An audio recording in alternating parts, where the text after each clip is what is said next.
So for us, finding alternative solutions and Kick Further was the best that we found to be able to then not have our cash flow hit, but also get to share our product and brand Mhm. with like-minded backers and community allows us to then have a marketing opportunity.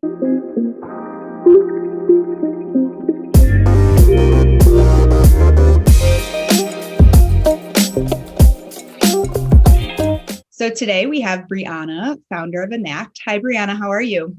Hi, thanks for having me. I'm excited to be here. Of course. So why don't you tell us a little bit about yourself and your company? Yeah, so my name is Brianna Kilcullen. I'm the founder of Anact. Anact is short for an act of kindness, an act of goodwill, really just the simple act of creating impact. Our act was to create a sustainable towel made out of hemp and organic cotton. We were successfully funded on Kickstarter in 2019. We launched during lockdown in March, April of 2020. And then we have all we know is selling in COVID times. But we've had some amazing traction to date. We were featured on Good Morning America. We did an amazing collaboration that got picked up in Oprah magazine. In We're based out of Jacksonville, Florida. I forgot to mention that as well. And so we're mostly e-commerce, but we're doing wholesale. And yeah, just like very grateful to be able to do this work and really proud of the product we do and the brand that we're creating. Yeah, definitely. So what are some of the challenges that you faced in starting your business as a female? I would say that the challenges are really, for me specifically, I didn't come, like my parents aren't in this space. So I wasn't exposed to a lot of the ways in which startups operate and how you secure funding. So everything I've done has been through crash course learning on my own. And I think specifically in what I've learned is people don't understand that a startup is a temporary organization. It's not yet an established business. So you don't have vetted channels that if I put this in, I'm going to get this back. So what happens is when you try to secure traditional financing, you don't fit that mold per se.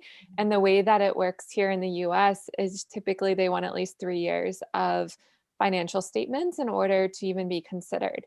And so the challenges that I hit were, specifically we use hemp, which was just re-legalized several years ago, but it still hasn't really carried down into a lot of the banking institutions. So we have to educate people around that we're not in the like pharmaceutical or like cannabis space. So we found that the traditional financing are typically very comfortable with restaurants or shops that have just been proven, models that have been proven. But when it comes to e-commerce, when it comes to products that are using and that are innovative, there's a massive disconnect of the funding that's available Mhm. for those types of entities. So that for me was that experience in traditional financing. And also it's funny, they, even if you do have that, they do want all of this collateral. So they want to see that Mhm. you have a W-2. They want to see that you have a house to mortgage. They want to see that you have a partner. And it's funny because all of those things, when you're an entrepreneur, you're like, I just need to focus on like, what does my startup baby need? Like, how much cash? What does it need? And so these things that the bank determines is like, hey, we can get them for their money if they have all of those, are actually like prevent you from executing the vision, which is like something that a lot of people don't talk about because I think everyone wants to know like, how am I going to get the money back? But the things that I hope I'm like communicating this clearly, but it's just you're like you're gonna get it back because I'm executing this. They're like, well, we want you to have another job and we want you to have a husband and we want you to have all these other things. Yeah. And you're like, well, then how would I execute this if I had all of that? Yeah. So those are some of the early disconnects that I found in like Mhm. our current financing structure. And Yeah. then as it relates to like actually getting angel investment and getting outside into that space, I Mhm. found that like I personally just didn't have the network because there is a specific group that I've learned that runs in that network. And a lot of those conversations happen on the golf course, or they happen in certain spaces that like I've never operated in. So that's been difficult to navigate. Who are the people that care about the same things I care about, who Yeah. see the vision we see, and then how do we meet? But I think COVID has created a space in which that has changed. Like you used to have to get on a plane to go pitch. Yeah. And now, like, I would say that is the one upside to the pandemic is that it's even the playing field, Mhm. and it has allowed this opportunity to get access and to very quickly regain your time and your Yeah. schedule and your energy Mhm. to find those people without having to go physically connect with them. Yeah. And how have you found those people? So it's interesting. It comes different ways. Like I'm the type of on founder entrepreneur that just is like leads with the vision. So my family and friends, like everyone knows what I'm doing and what I care about. So that's opened a lot of warm introductions where people will be like, "Hey, she's working on this. We just know this might be interesting to you." So I've had connections unfold that way. I like to follow other founders that inspire me and see who did they work with Yeah. and connect because we definitely fall in like the Allbirds, Warby Parker, Tom space. Yep. So those are like I'm trying to see how did they build and then who are then how do I connect with people like that? Mhm. There's Twitter's a great resource to find people. I follow like a lot of there was like a Twitter thread that came out specifically for female founders that said like, you know, who put your email, put your check size, put where you're based, put what you're interested in, and we'll start the matchmaking. I'm learning it's a lot like dating. And I think my biggest takeaway because learning about money is for me psychologically was a huge shift from what I learned as a child and what I'm learning now of just it's this exchange of energy Yeah. and what are the expectations as a startup as opposed to being like a well-oiled machine. Yeah. And really for us it's like we need people who connect with the vision, who understand our why. And obviously, our margins make sense and our channel strategy have Mhm. to all be dialed, but we're making a lot of mistakes in trying to find that sweet spot. Yeah. So that's, yeah, typically how I found them. And then you start kind of attracting Mhm. people. I think for us, like we're in a trendy space in hemp. So now we have people who come to us and say, hey, we see your vision. We are interested in helping make this happen. Yeah. So why did you choose to work with Kick Further for funding?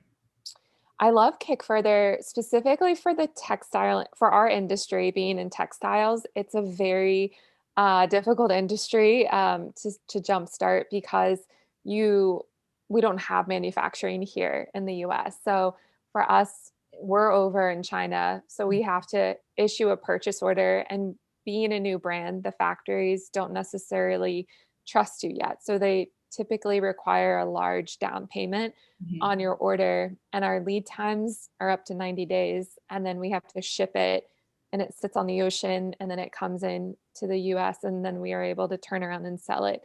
So there's a huge like lock on your cash flow Mhm. when you need to replenish your inventory. So for us, finding alternative solutions and Kick Further was the best that we found to be able to then not have our cash flow hit, but also get to share our product and brand Mhm. with like-minded backers and community allows us to then have a marketing opportunity Yeah. as well as be able to protect our cash flow while we're moving inventory.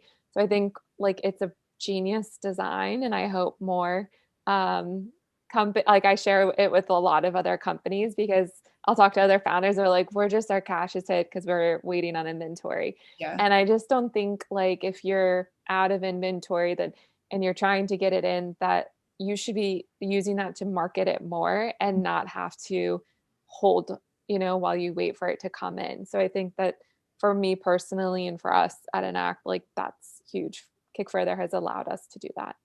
That's awesome. That's great to hear. And finally, what would be your best advice that you would give to a female entrepreneur who's just starting out? everyone always says this, but really trust your gut. I think you don't know if you don't go. Mhm. And just send the email. And the type of hustle that I personally connect with is like a quiet hustle. Yeah. I like seeing marketing opportunities, and I don't necessarily will share them with other people. I just am like quietly writing them down, building the vision, building that out. So I think that use social media where you can for inspiration, but you really don't know what's going on behind the scenes. So not getting too distracted by that, but just staying laser focused to your vision, trusting your gut, and just continuously showing up. And I think the other part is just don't quit. Like it will come, like the struggle is real and you'll feel it. And when everything hits, I think just for what I've learned is, getting really quiet and figuring out, okay, what is it that actually is going to move the needle forward here? Instead of just trying to fix everything. But yeah, I've could keep going. So I'll stop there. But no, it's a journey. It's definitely a journey. Yeah. Where can we find Enact? Your website, your social media?